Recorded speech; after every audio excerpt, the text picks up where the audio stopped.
Hi everyone, I'm Vince and welcome to my channel Vince Cooper Games. In this video we're going to continue to go through the playthrough of the solitaire game Bloody Lane, and we're going to go through turn 5. I'm probably going to split this video into two halves, so we'll get down to the Union event phase in the first video and then we'll follow up with the additional phases after that. The reason being that I'm going to have to go through the Confederate artillery in this video and the how to resolve Union actions, which is going to take a bit of time to explain probably. So let's get into it though.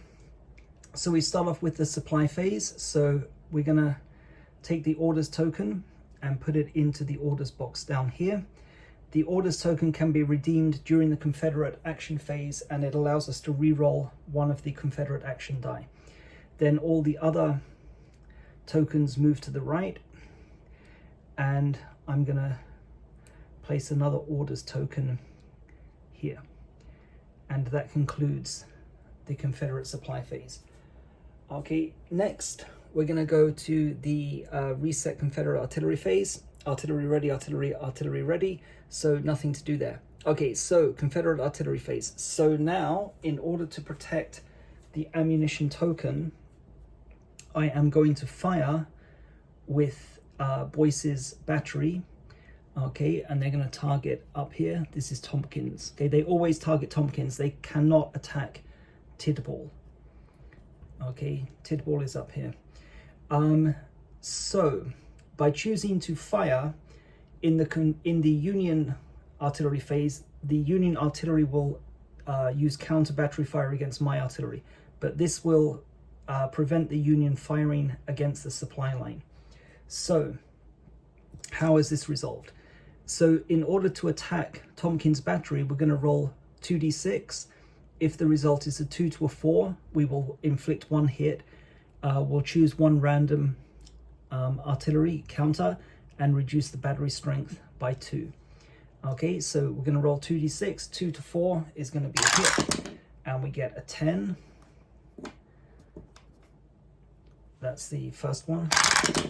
We get a 9 second attack, and we get a 9 second attack. So no damage inflicted. What we next do is remove the artillery ready tokens,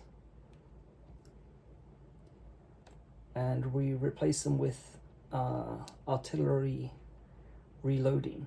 And this will serve as a visual reminder that during the Union artillery phase, the Union will use counter battery fire against the Confederates. Okay, and that concludes the Confederate artillery phase. So yeah, now we move on to the Union artillery phase.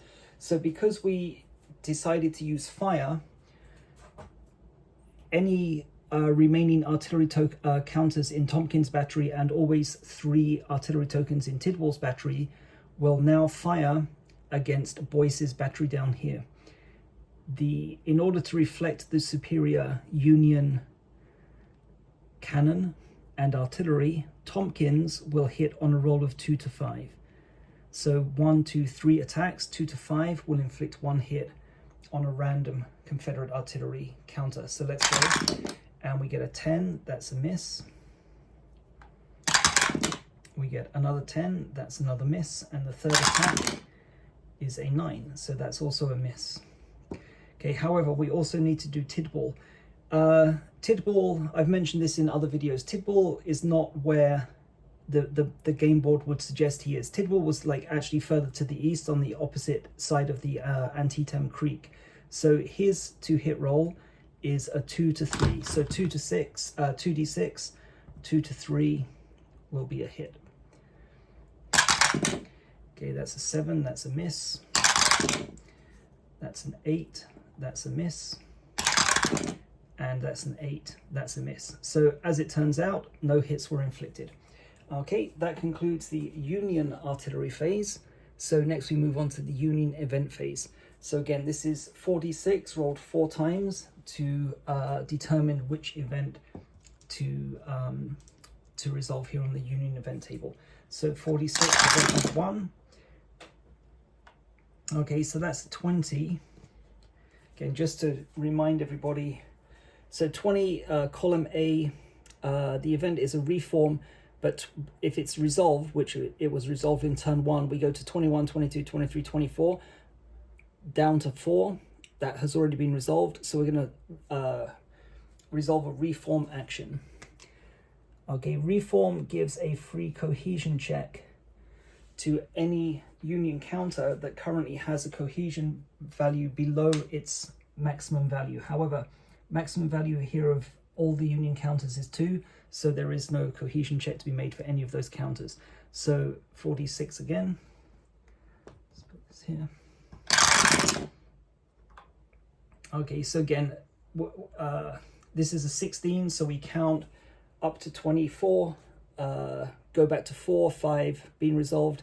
6 is a smoke event, so we write down turn 5, and we're going to place a smoke token in the smoke box. -1 penalty to cohesion when attacking for both Union and Confederate counters. So event number 3, 46. Okay, that's a 14. So again, we're going to skip through. The next unresolved event is this one, light fire, number 7. Okay, light fire is roll 1d6. Okay, random Confederate counter. On a result of 1, that counter loses 1 cohesion. So let's determine the target first of all. 2, 1, 2, second North Carolina, 1 is a hit, and we get a 3, so it's a miss. Okay, and final Union event, 46. Okay, that's a 14. Again, we count through, and we go down to number 9, heavy fire. So heavy fire, determine Confederate target, roll 1d6, 1 to 2 is a hit. Okay, this is all explained here on how to resolve the Union events. So let's determine the target first of all. 6 is a reroll. 2, 1, 2, so second North Carolina again. So 1d6, 1 to 2 is a hit, and it's a 1. So that reduces the cohesion of the second North Carolina from 5 down to 4.